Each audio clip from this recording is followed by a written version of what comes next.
the Dawgs Podcast with your hosts, Blake Reneker, Justin Charles, and Josh All.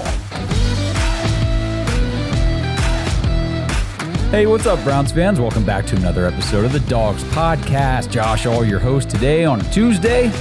We are just 10 days away, give or take 9 days here from the NFL Draft. Finally, I know you guys are probably like me, getting a little sick and tired of just speculating nonstop, round the clock, 24/7. What in the world is this team going to do next Thursday night? Everybody and their brothers got their opinion. Obviously, I say that, and yet I have mine, as we all know, on what the Browns will do, what the Browns should do, could do, might do, you name it. It's been discussed. So we've only got 9 days left to worry about it. And then we will finally have a new crop of Browns rookies to talk about, discuss, break down, project, and all that kind of stuff. So it's almost here, guys. Just bear with us, bear with the community, the podcasters, content creators, the media at large. It is a long haul here. It sure has been to get to the draft, especially considering nobody knows what the hell the Browns are going to do. And I think this is intentional. I think the smoke screens and misdirections and everything have been put out there by the Browns, by Andrew Berry and the front office and the staff, and they've done a good job at that. I got to lend credit to them. Nobody knows what they're going to do. Was it Tom Pelissero was on a broadcast the other day saying that, the Browns could potentially trade up in the draft. And I'm like, up? Who in God's name are we trading up for? There ain't nobody in this draft to trade up for, to give up more assets to go get. That made no sense to me. But there you go. There you have a one of the leading whatever names out there in the NFL Connected Insider universe saying, hey, the Browns could trade up. So we've got people thinking we're going to do anything. Trade back, trade up, take Tate, take Freeling, take Proctor, take Simpson.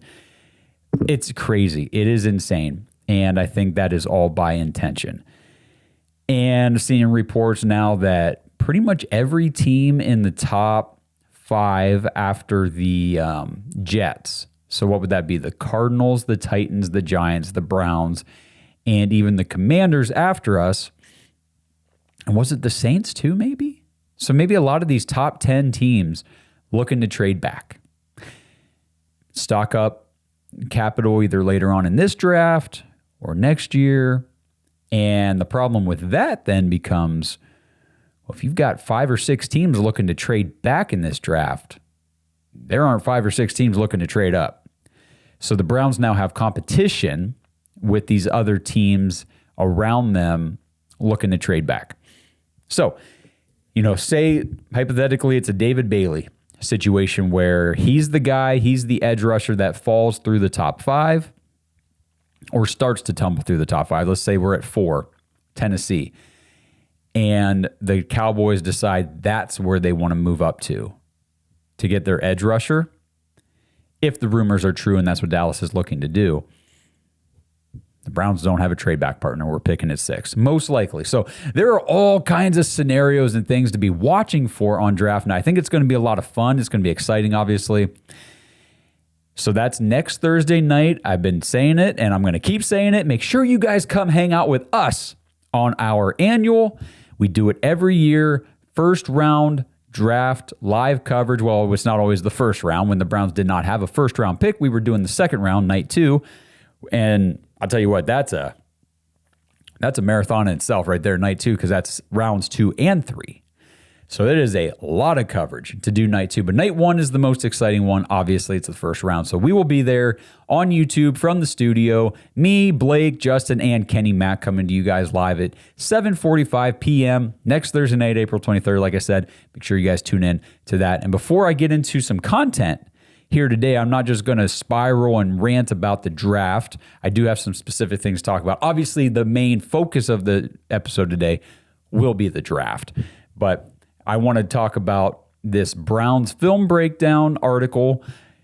And the reason I'm going through a lot of Browns film breakdown stuff is because you guys know We've had Jake Burns on the show. He's a good friend of the show. I've worked with Jake on some projects and things around the Browns content creation, and I respect his opinions. I respect his knowledge and all the work that he puts in on the film breakdown side of things.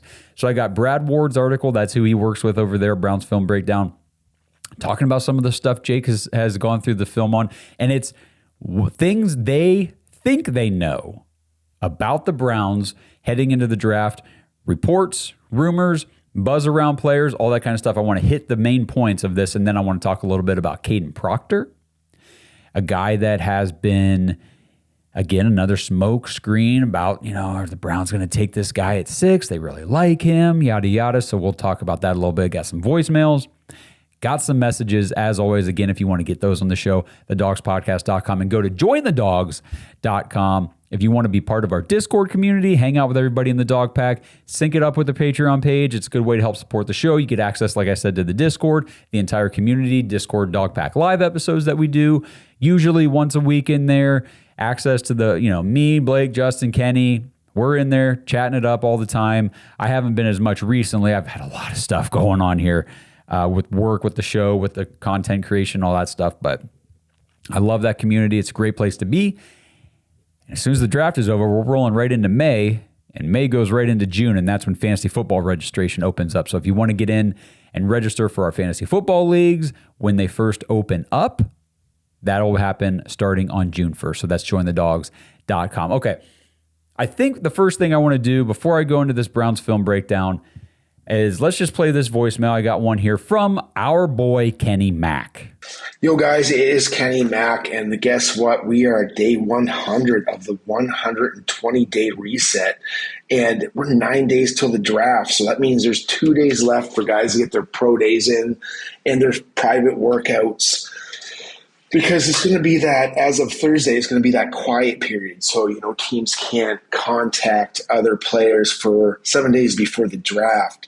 But, I think things are getting a little silly, and it's that silly season, so nobody will have anything to talk about. But let's hold the Browns to what they said. And I think the main objective of what they're trying to get in this reset was a total roster reconstruction just of the offense. And if you take a look at the major holes, I've said it over and over again, there's a gaping one at left tackle, and then all our receivers have PFF grades of under 50 other than Corley. And he's not going to be a major player, but he's definitely going to get some snaps. So hold them to that. Pump the brakes on the silly season stuff and the defense, and let's draft some offense and get this thing right, guys.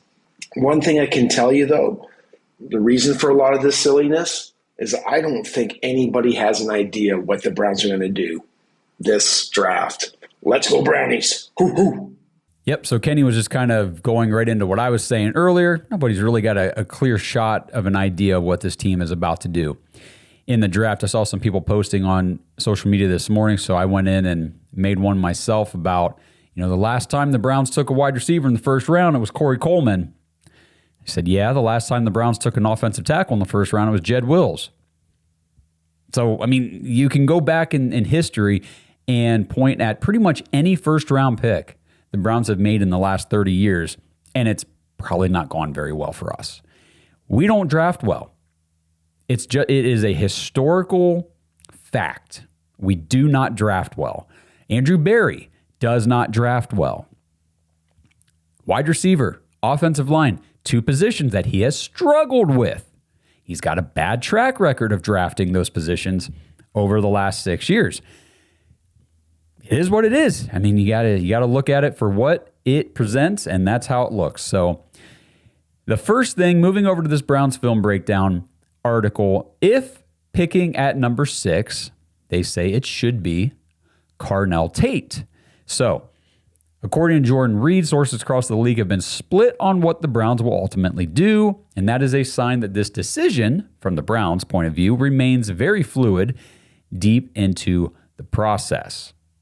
So again, this is where they make a point here that I feel like I've made a few times on the podcast. They say, if the Browns believe the receiver class thins out before number 24, then taking a wide receiver early becomes more logical. If the concern is tackle depth, That would shift the priority with names like Fano and Monroe Freeling tied to their evaluation process through league sources cited by Reed. The latest name to surface is Alabama tackle Caden Proctor.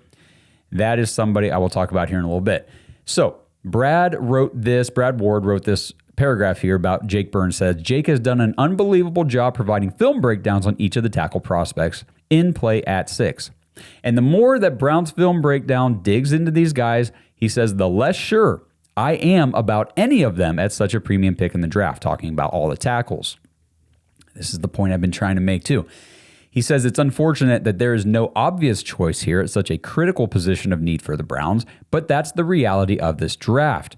If forced to make a tackle here and all of them were available, I would have to go with Francis Maui-Noa or Spencer Fano, and then figure out the right side, left side dilemma once you get that player in the building. He says Monroe Freeling is too much of a projection at 6 overall. Now, maybe if they move back, but the consensus draft board has him at least going 17th overall. Yahoo is the only outlet that has him in the top 10. The rumblings of Caden Proctor at 6 are scary, to say the least, and I would not be comfortable taking a player with such a high variance of outcomes. He goes on here and he says, ultimately, if the Browns keep their pick at 6, Carnell Tate is the strongest choice. He meets a critical need and justifies the investment. Unless they work out a trade to move back, Tate at 6 is clearly the most justifiable move based on everything we know. And honestly, it's really not even close at this point. So, again, we're talking Browns film breakdown crew. They do their work differently, obviously, than a lot of other people. They specialize in the tape breakdown.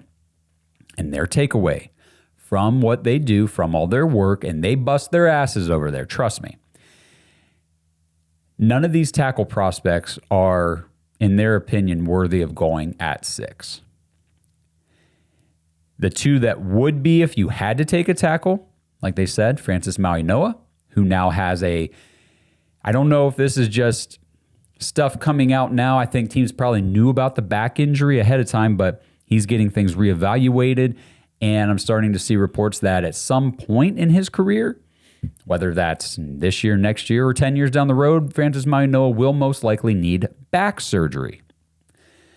Well, that's a big risk to be taken now in the top 5, top 10. So I don't know. Maybe Maui-Noa ends up being on the board at 6 and does that injury or risk of, worsening the injury down the road, move him down the board or off the board for some of these teams. Spencer Fano. He might be the best offensive lineman in this class, but he might not be the best offensive tackle in this class. He might be a guard.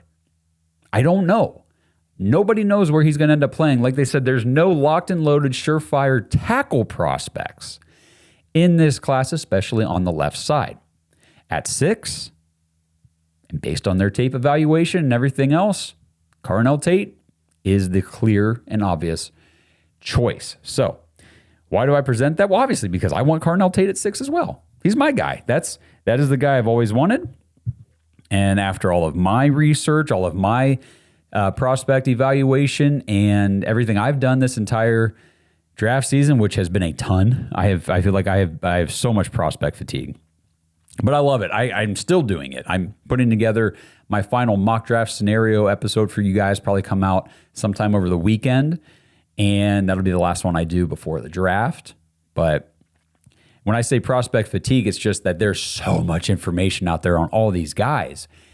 And there's only so many different outcomes you can generate in your mind on these things. It's a lot. But Carnell Tate remains my pick at 6. So they go on here and they're talking about examining all aspects of a potential trade back. So obviously the Browns have made it very well known. We are open for business. Pick 6 is on the table. Somebody please come and make us an offer. So according to Jordan Schultz, the trade back idea driven by a strong positional depth on defense, especially at the edge, cornerback, and linebacker, as well as a talented wide receiver group on offense. So he says at the same time, later rounds are viewed as thinner, which would push teams to be prioritizing the acquisition of additional day 2 and day 3 picks. So moving on here, I'm just kind of skimming through the article to see what I really want to point out. Most of the noise about a potential team making this kind of move seems to point to the Dallas Cowboys, which is why we keep going back to them. And I've said this before, and I'll say it again, it does make sense. It does make sense. They've been linked to trade ups with as high as 3 to the Cardinals to try to go up and get David Bailey. And I don't think that's outlandish. If they are dead set on getting one of the top edge rushers and, say it's Arvell Reese goes 2 to the Jets, well, then they could very easily trade up to 3 because I think the Cardinals are open for business as well. Move up to 3, take David Bailey. And then the Browns are probably sticking at 6 unless a guy like Jeremiah Love is there at 6 and a team behind them wants to move up and take him. There's all kinds of scenarios that could play out, but I do think the most logical one is the Cowboys moving up. So this one, they say one specific scenario that is gaining traction comes from Matt Miller, who I believe is ESPN. They say Miller reports that while Cleveland continues to be linked to a wide receiver, with Carnell Tate most frequently mentioned, there is also belief around the league that the Browns could trade out a number 6. He specifically notes a team like Dallas, with the Cowboys looking to move up for a pass rusher. They hold, obviously, picks 12 and 20. That opens up a number of scenarios if their real weight is their desire to come up and get an edge rusher. So Brad Ward, though, points out a potential issue here with a trade back scenario with the Cowboys. So again, a lot of people want to mock that the Browns are going to trade back and get 12 and 20. And they could, or they could opt to say, well, Dallas, listen, we'd like to have either 12 or 20, one of your first-round picks here this year, but we want one of your first-round picks next year. Because remember, the Cowboys, you got to remember the situation here. So the Cowboys have 2 first-round picks in 2027. They only own, currently, one of them. They already traded one of those 2027 first-round picks to the Jets for Quinnen Williams. The problem with that, and the problem why you cannot get a 2027 first-round pick from the Cowboys. So the agreement on that trade was that the Jets would receive the higher, whichever of those first-round picks for the Cowboys ends up being the higher one, that's the pick the Jets will get. So the Cowboys own their own pick in 27, and they own the Packers from the Micah Parsons trade. Whichever one of those picks ends up being higher in the draft, that pick goes to the Jets. So I don't know if this is exactly confirmed, but Brad Ward said there could be a freeze put on both of these selections where neither of the picks can be traded since we don't know which pick is technically going to the Jets. So he says it's the first time I can remember a technicality preventing an NFL team from trading its own draft capital, but it really diminishes the potential payoff for any kind of trade. Any kind of trade back scenario, he says, would ideally, and this is what I just said, net the Browns a future first-round pick in 2027. And that's when they theoretically will be looking to land their franchise quarterback. It is a significant motive for engaging in trade back at all to net a future pick in the first round. And then somehow adding a second 2020 first-round pick is at the top of my wish list on draft night. However, teams know the buzz around what many believe will be an all-time draft class in 2027, and they will be slow to part with their picks. So we'll see how this goes, but it sounds like I can't really read off of this whether it's like officially off the table for the Browns to get that 2027 first from the Cowboys, but it would be they would have to agree to take the lower of the Cowboys to first-round picks next year since the higher has already been spoken for. So it does create a little bit of a sticky situation in trying to recoup future draft capital. This episode is sponsored by Kalshi. All right, Browns fans, we've all messed around with the sports books before, right? And let's be honest, you're always kind of playing against the house. But with Kalshi, it's different. You're not betting against some sports book. You're trading against other real-world people. There's no house trying to beat you. Kalshi just runs the marketplace. So if you think the public is wrong, like everybody's overreacting to these smoke screens in the draft or sleeping on a prospect, you can literally take the other side of the market. And it's not just sports either. You can trade on other real-world stuff interest rates, inflation, even wild weather outcomes. It works like this: simple yes or no markets, your risk is capped up front and your payout is locked in. So if you trust your takes and instincts, and I know you guys do, go check out Kalshi and see what markets are live right now. So use our link in the description or just head over to kalshi.com/dogs, kalshi.com/dogs, DAWGS, and you'll get $10 when you sign up and trade $100 on Kalshi. Because why shouldn't you guys get paid for being right? So then this article moves on. Other things they know: Browns' top 30 visits. Obviously, the top 30 visits that the Browns have invested in so far this draft cycle shows a heavy emphasis on wide receiver. They've hosted Carnell Tate, Mekhi Lemon, Jordan Tyson. So there's your top 3 guys. They've hosted Casey Concepcion, Omar Cooper, Chris Bell, Denzel Boston, and Jeremy Bernard.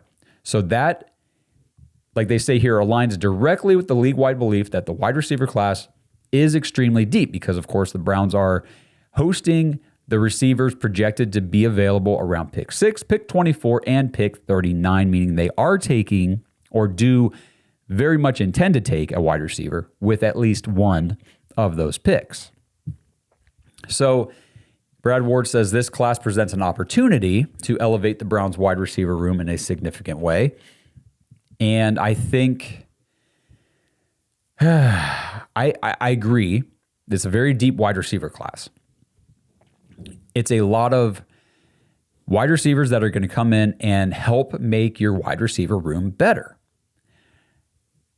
The catch are a lot of those guys, the type of receivers who can come in and move into your wide receiver 1 spot for your team. No, not all of them, obviously, not even a lot of them. I think that there's a handful.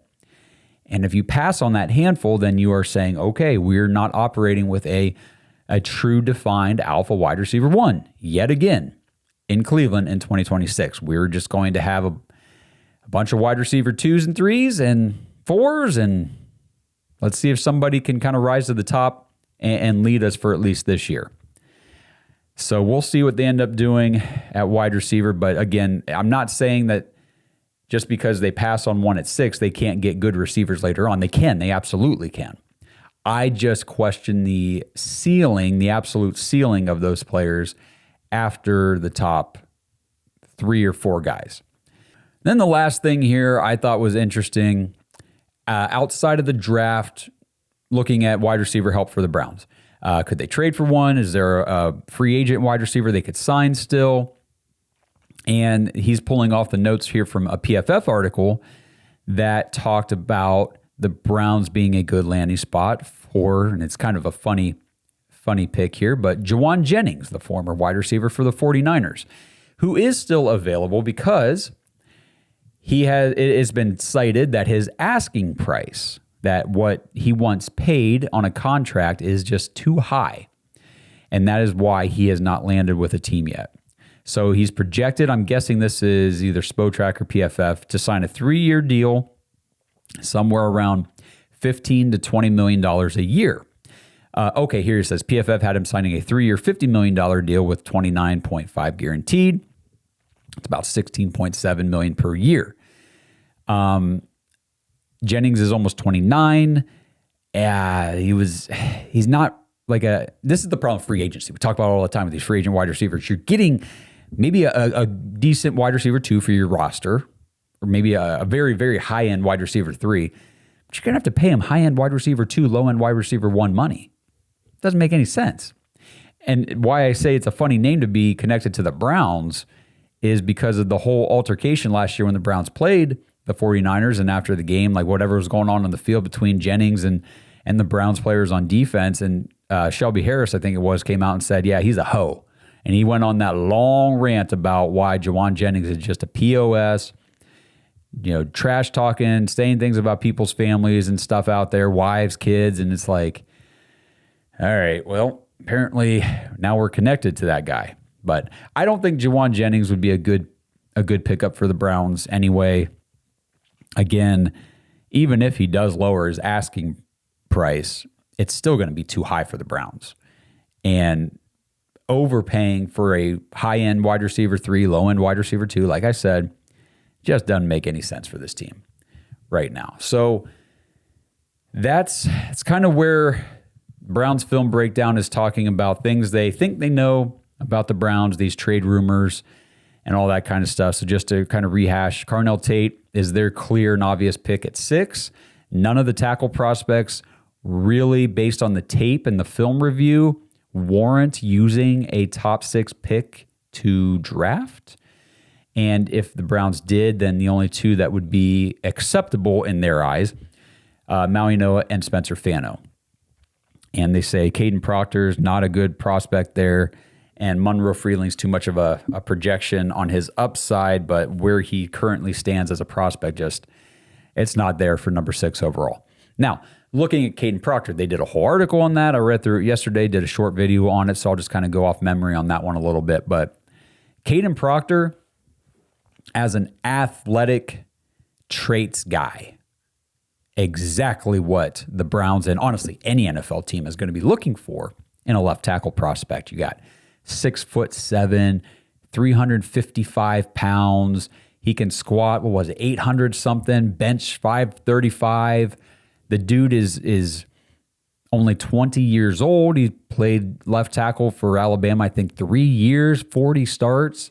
Like, he's got it. He's got the resume. He's got the experience that you want at a major college program. Yet to boot, he's got the physical traits, the length, the weight, the mass, everything. He's got the athleticism, the footwork. It's just when Browns Film Breakdown went through his tape, they said for a 40, a guy who started 40 career games in his college career, the lack of growth and development and the inconsistency that still showed up this late into the process were all major red flags.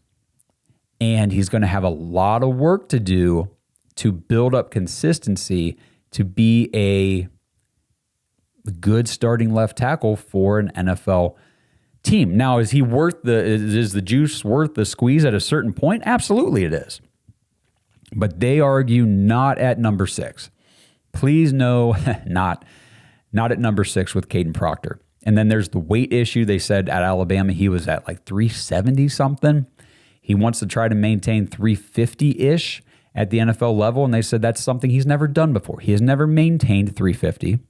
He has always played at 370 plus at Alabama. So can he do it? I think it was Jordan Reed, or maybe it wasn't Reed. It was somebody else on Twitter said, Caden Proctor, this guy could be so good if he wants to be.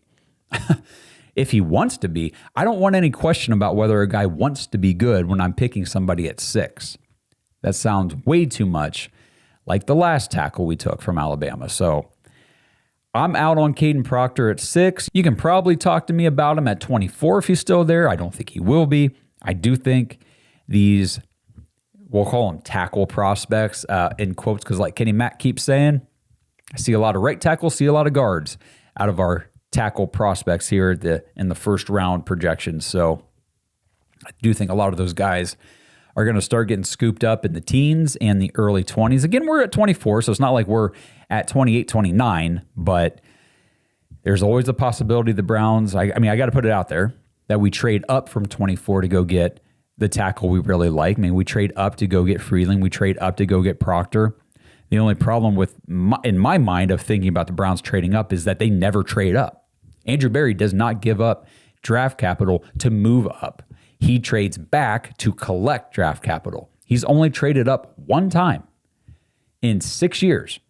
Well, one time with any significance, and that was the JOK when he traded up from 56 to 52, I think, in the second round, something like that, to go get JOK. I don't remember exactly. It was something like that.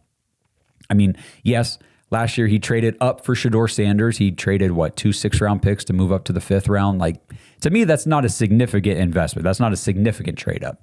So a significant trade up would be moving from 24, because you'd have to give up significant capital to get up from 24 to 15 or 16 to go get your tackle if he's on the board and you think somebody else is gunning for him.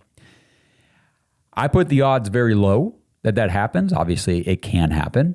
It just would break the trends that Andrew Berry has set over the last 6 years. All right, so I do have a message here I wanted to read. This is from Tony from the website. He says, "Hey guys, I am a Detroit Lions fan, but I'm also invested in Shedeur Sanders doing well, so I root for the Browns." Tony, we also, a lot of Browns fans anyway, root for the Lions at times. Just kind of like our NFC partner over there, the North team that's had just absolutely crap teams historically over the last 30 years. And the difference is you guys have actually been making a decent run of yourselves in recent years. We haven't. But Tony goes on here. He says, "I do believe that the best way to do that is not draft an offensive guy at 6.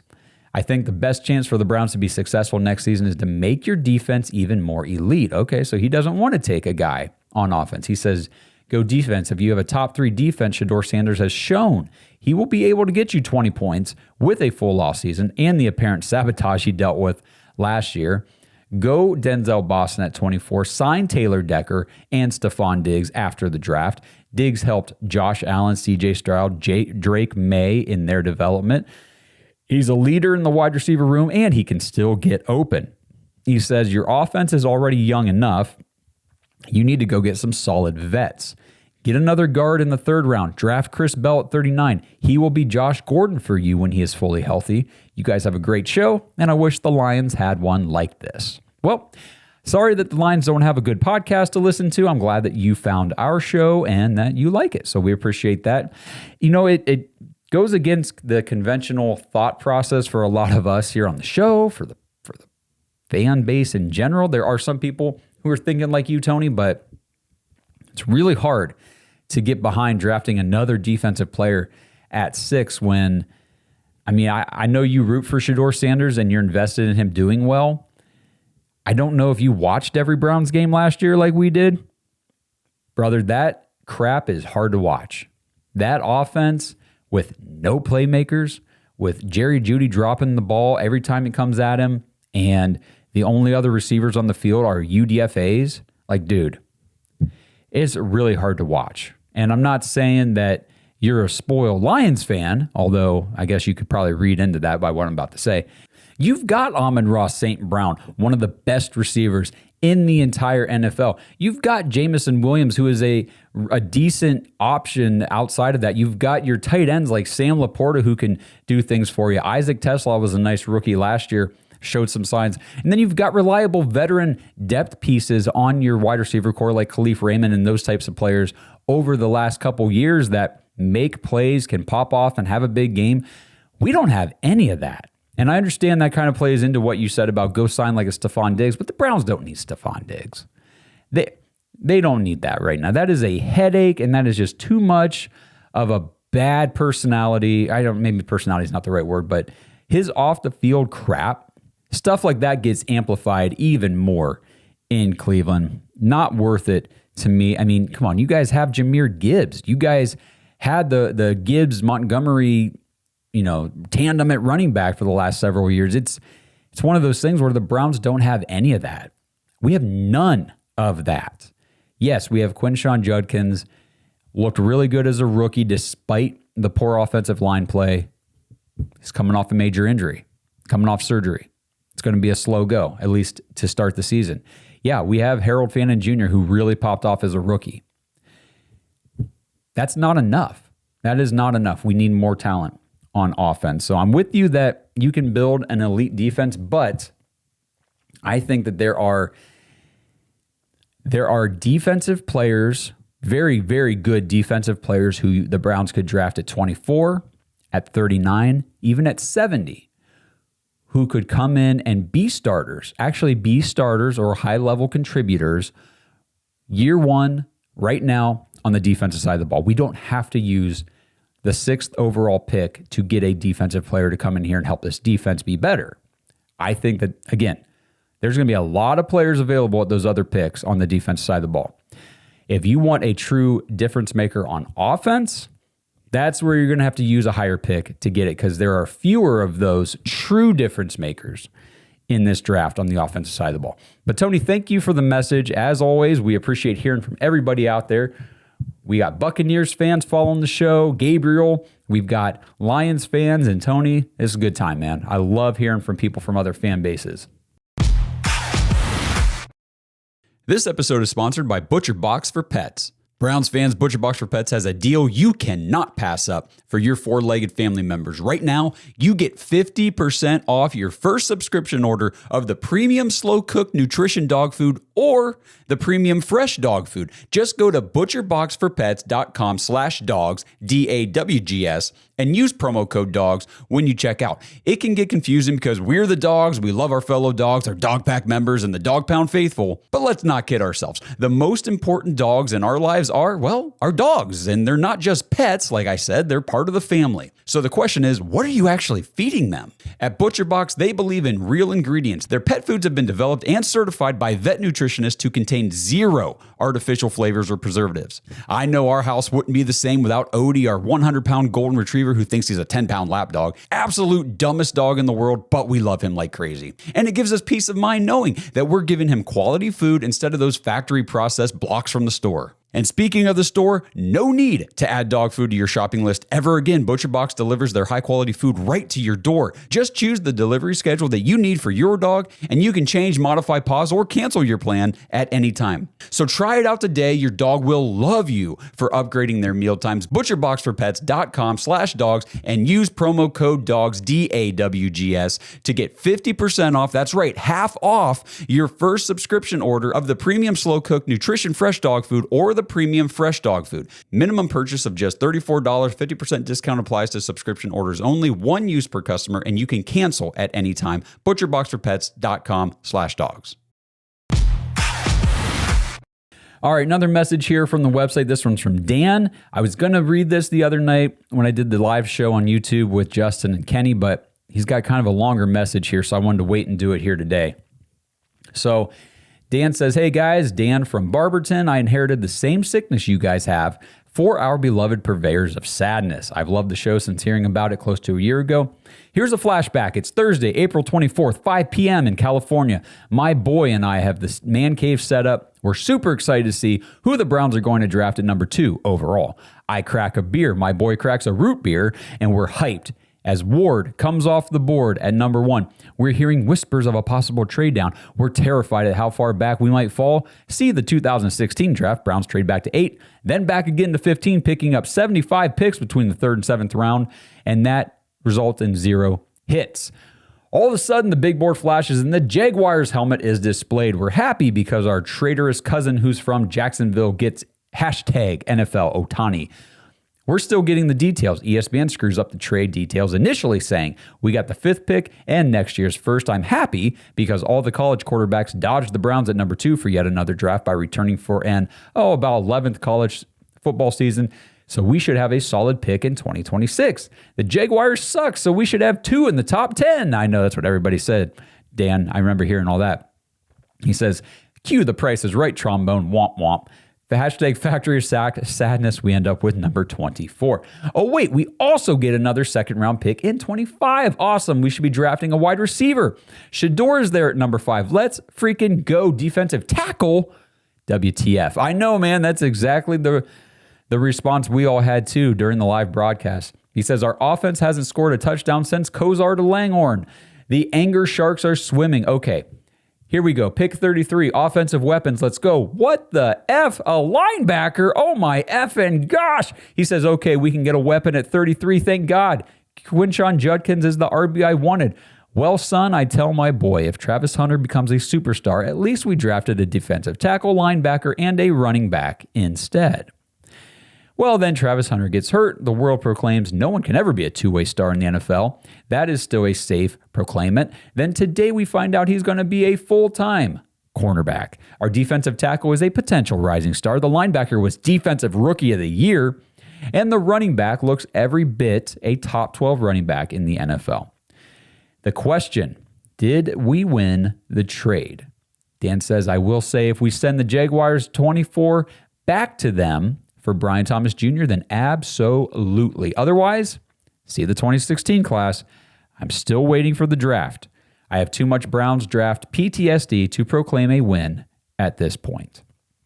So that was fun, Dan. Thank you for the little flashback storytelling there. It's always fun to do that kind of exercise a week or so before the upcoming draft. Yeah, last year was a whirlwind, man. It really was. I mean, this show, you guys know if you were here with us, the table was dented from all the pounding we did saying offense, offense, offense. You can't possibly draft a defender in the first 4 picks in this draft. We have got to get offense because our offense is the worst.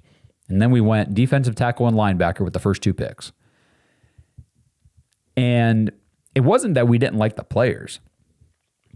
Say it all the time. Mason Graham, consensus top DT in the class. So that was, okay, we liked the player, didn't like the position. Didn't like the pick necessarily at 5. And then Carson Schlesinger, I mean, obviously nobody can sit there and say he'll be the defensive rookie of the year. I really liked Carson Schlesinger because I knew he was in a lot of the research I had done and all my draft prospect evaluation and stuff from last year. He consistently popped up as either the top linebacker on some people's boards and breakdowns, or if not the top, then probably like a top 3 linebacker in that class. So I knew who he was. I knew his name. I knew who he was as a prospect. He just wasn't on my radar for the Browns because, again, offense, offense, offense. So that's why this year we did the episode last week of other players, especially defensive guys that you need to know heading into the first round, because just because we pound the table for offense, offense, offense doesn't mean the Browns are going to do that. So I got one last voicemail here today. This one is from our buddy up in Canada, Claude. Hey gang, Claude from Erio. Just a quick comment about the draft, and I had a question about the upcoming schedule. For the draft, honestly, I hope we just get a wide receiver that, as Browns fans, we can champion behind. Like, it would just be cool just to get that wide receiver that we can just put our faith in and just be comfortable, like, knowing that we have an elite wide receiver. I'm hoping that person is Tate. I'm Tate all day. As for the draft, I have no idea. I've never gotten a single mock draft right, so I just go in blind every year.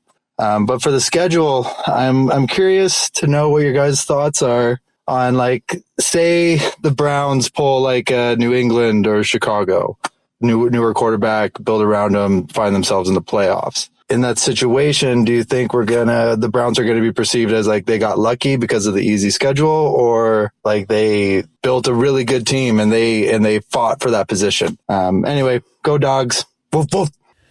All right, Claude, thanks for the voicemail. I mean, to address your last question there, I don't give a rat's behind what people say about the Browns if they were to make the playoffs this year. We made the playoffs. That would be awesome. That means Shedeur Sanders had a good season. It's not going to be Deshaun Watson, guys. Just stop.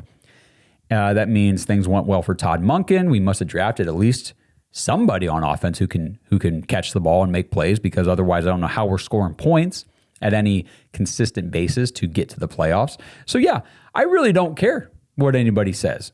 And as we know about the schedule, yes, we are supposed to have a 4th place schedule. That doesn't always mean it's going to be easy. Last year we were supposed to have a 4th place schedule, right? There was a stretch there where it's like, I remember going into the season, we said we might be 0-8 to start this thing because it's very difficult. It's a gauntlet. So, everything's based on the previous season's record. It's not based on what those teams have done during the offseason. Because the teams that we face on our schedule, in January, sure, because that's the team you're looking at from 2025. It's going to be a completely different team. There's so much turnover. There's so much parity in the NFL that in 2026, you got a team like the Saints on your schedule. It might look like a decent matchup. They could do some stuff in the draft that makes them all of a sudden look like that's not going to be an easy game. The Browns could do the same. The Browns could be that team. We could be on a lot of 4th place schedules for other teams around the league, and we could do some stuff in the draft that's like, man, the Browns might not be as easy of a game as we thought it was going to be. I will say this, going back to the last time the Browns made the playoffs in 2023, we were not supposed to make the playoffs. We were not on a trajectory to do that till we got Joe Flacco in and we hit a portion of our schedule that was easier than the early part. And we won a bunch of games, got ourselves into the playoffs. And then you saw when we went down to Houston against the Texans, it was like, okay, this team wasn't probably supposed to be in the playoffs. Happens every year. There's always teams that sneak into the playoffs that probably shouldn't be there. And it's more about the experience, the ride, and what you can gain from it and take with you into the next season and continue to build upon. The Browns obviously didn't do that after 2023. We didn't build upon anything. We just completely collapsed after that playoff berth. Again, shouldn't have even been there probably in the first place. So maybe that contributed to the collapse then we saw in 24 and 25. But Tate, I'm with you, Claude. Let's go. Let's go get a receiver. Like you said, I just want somebody that I can have faith in. Yes, that is a good way to put it. That when he's running his route, he's going to be open. When the ball is thrown to him, he is going to catch it. Or at the very least, he's not going to drop it. Now, if a defender makes a good play on the ball or something like that, whatever. These are all NFL players. But I am so sick and tired of watching the ball go in and out of the hands of wide open receivers, or hit him on the helmet, or hit him in the face mask, or the back of the head because they weren't even freaking looking. I still remember that. What was that? Was that the Steelers game or the Vikings game where Dylan Gabriel hit, I think it was Bond. He was like wide open by the end zone, hit him right in the back of the helmet because he wasn't even looking back for the ball. It was like, dude, what? What are we doing? What are we doing? That's the kind of stuff I don't want to watch anymore. It goes back to Tony's message. Tony, if you didn't watch every game, you don't know that play. That was only one of many plays like that just made Browns fans go, what are we doing?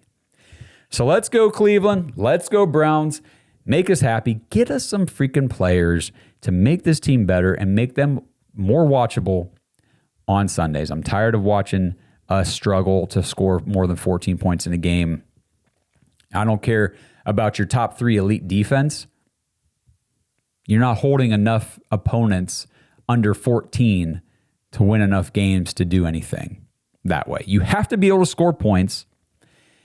And right now our offense is not capable of doing that. So we need a lot of help. So I appreciate everybody tuning in with me on a Tuesday. I feel like this show is a little bit more choppy. Just trying to go through a bunch of these notes and things before the draft and hit some of your messages and stuff. I'm back under the weather yet again. I feel like this is just never freaking ending. But I guess when you got kids in school and all that kind of stuff, you parents out there know it's just how it is. Feel like crap. Keep going anyhow. And I apologize if this wasn't the best show, wasn't the best episode, but just trying to get content out to you guys, get a touch point here ahead of the draft. I've got very special guest I'll be recording a podcast with here for you guys to watch on Thursday, I believe. And that is Brian Bosarge from draftcountdown.com. He does great work over there, great draft analyst, and we have him on the show every single year. So this is kind of like our annual hangout with Brian. He's a great guy. If you haven't seen him on an episode here before, you're going to enjoy it. He is a fun dude, good guy, and he knows a lot of stuff. The only knock on Brian is he's a Bengals fan. So, not everybody's perfect. So we'll go ahead and excuse him for that. And we'll have him on the show anyway. So make sure you guys stay tuned later this week. Brian Bosarge will be here. And then, like I said, I will have the final mock draft episode for you guys coming probably over the weekend. Blake said he wants to do an episode with me later this week sometime as well. He is home with his wife and baby, so he's got a little extra time when everybody's taking naps. So I think you guys will get to see Blake this week as well. And again, next Thursday, the 23rd, 7:45 p.m. on YouTube. Make sure you guys tune in. We will be live, first round draft coverage, and breaking down everything that's going on with the Browns and everybody else around the league all night long. It's going to be a ton of fun. So hang out in the chat with us and go to jointhedawgs.com if you want to be part of our Discord community. Hang out with everybody in there. Get ready for fantasy football. Help support the show. Great place to be. Jointhedawgs.com. Appreciate you guys. We'll see you on the next episode. As always, let's go Brownies. Thanks for listening to another episode of the Dawgs Podcast. Make sure you subscribe on YouTube and follow us on Twitter at the Dawgs Podcast. Get your thoughts on the show at thedawgspodcast.com.